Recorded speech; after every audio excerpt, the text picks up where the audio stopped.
Louisiana.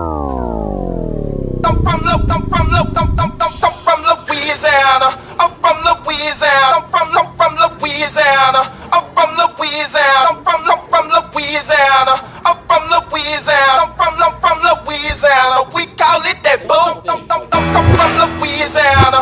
I'm from Louisiana. I'm from Louisiana. I'm from Louisiana. I'm from Louisiana. I'm from Louisiana. I'm from Louisiana. We call it that boom. I'm from Louisiana. I'm from Louisiana. I'm from Louisiana. We back with Root Time. We are still at the live casino, and it looks like we got special guests after special guests after special guests. Today has been an amazing day. But first, we got to know your host, Anthony Lamar Dixon, number 3 for the Louisiana Rougarou.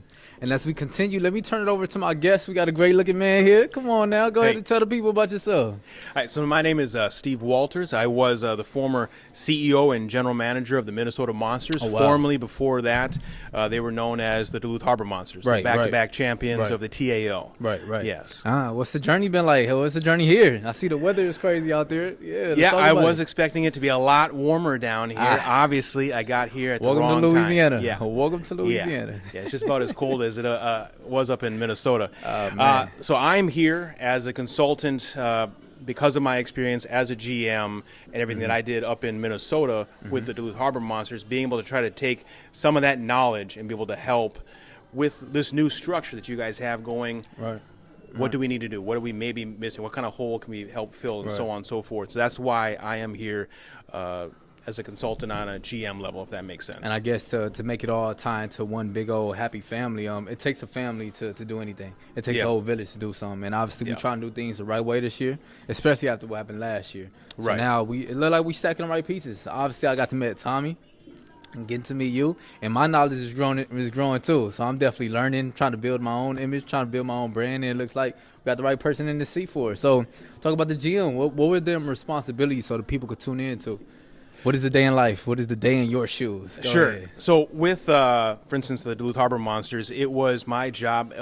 Tell you what, we kind of had a small staff over with the Duluth Harbor Monsters. So I wore a lot of different hats. I was, as the GM, that meant I was the director of marketing, the director of sales, the director of operations, the game day operations. You running out of fingers. Yeah. Make sure that I got the broadcast all set up, making sure that everything ran smooth.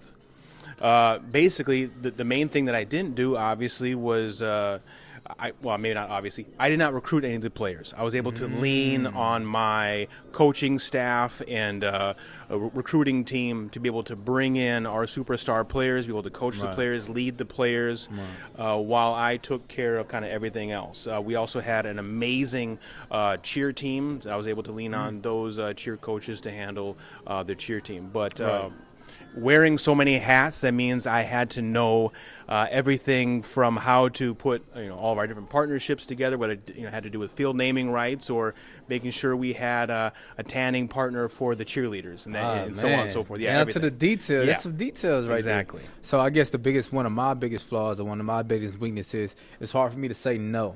So putting that small aspect of my weakness into the same weakness on the bigger level, you are a jack of all trades. So how do you? I ain't gonna say what would have been the hardest of doing that, but like, how did you manage doing? Okay, I got to do that. I got to do that. Okay, I got to do that. Sure. Okay, I'm stressing about this. How to put that together? Like, how did you manage doing it?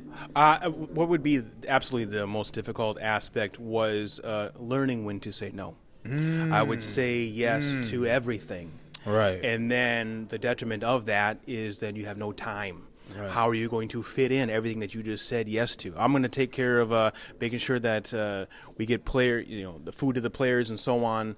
Well, instead of delegating that out to an intern or some other staff member, I myself was doing, unfortunately, too much to my own detriment and like my family's detriment and everything else. Right. But I think in year 2 or season 2 with the Harbor Monsters, I was able to figure that out a little bit better. I knew going into that season I needed to lean on my staff more. I needed to try to help actually delegate this a little bit better. My game day operations team did an amazing job. So when it comes to your staff, and I've been talking a lot about the Monsters simply because that is what I just came from. That's where you came from, Right. You have an amazing staff here. You already have a game day operations staff all ready to go. You already have a broadcasting staff ready to go. You already have so many different elements that are kind of ready to go. Now it's kind of just making sure that everyone gels together, that there's not something that we're missing.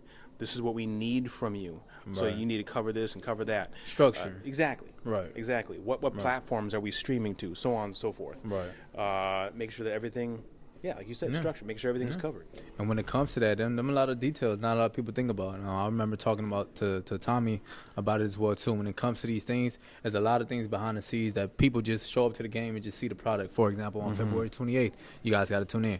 But a lot of people will just see the product at the end result, but they don't know the stepping stones or the setbacks that we had to go through to get to that point. So I'm still learning a lot from a GM perspective as well now too. Right. So I guess now once you are here seeing, I guess some of the things that we need help on and things like that, what are some of the points you can get the fans, the people, like what are we working on now to try to build for them to get that best product on game day? Sure. So what we're actively working on right now is making sure that every single one of our games are full of entertainment.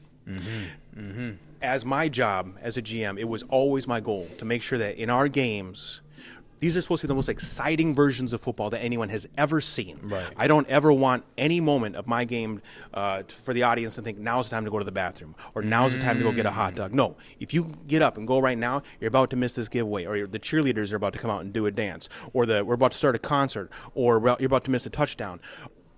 I don't want there to be a second where they're going to think, now it's time to go to the bathroom. Right. No. Right. We're going to have a constant entertainment for 3 hours. It's going to be the most exciting ADHD version of football that you've ever witnessed. And it's going to blow your mind. It's going to blow your kids' minds. It's going to, like I said, it's going to be the most exciting version, or not the most exciting version, but it's going to be the most exciting moment of your entire weekend. Right. And that is what we are actively working on right now, making sure that we have all of our halftime entertainment booked. We have all of our quarter breaks booked. We got everything going on, whether it's like T-shirt cannons or cheerleaders or giveaways or whatever else, little groups of kids coming in to do one thing or another. It's going to be a fun time from the very beginning of the game to the very end of the game. Amen. Amen. And then seeing that passion, that energy right there, you guys got something to tune in to, not just for February 28th. It look like every single home game, we got some excitement brewing, man. Right.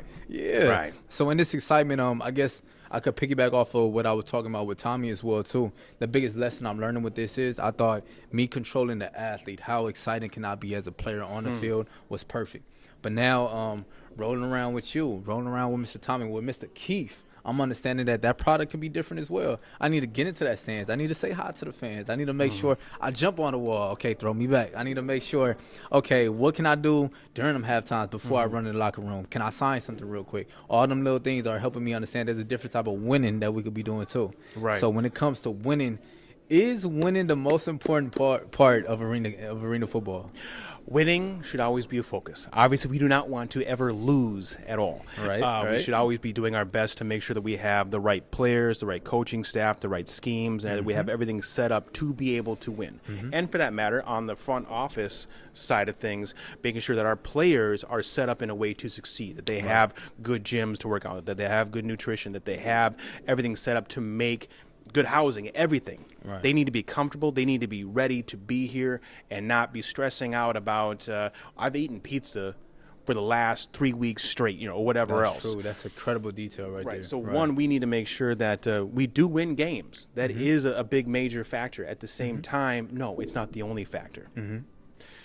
A game day experience that is just absolutely fan-focused, just so well-produced, and so entertaining, that's got to be a major focus for the staff. Right. Obviously, for the players and the coaches, it's winning. Right.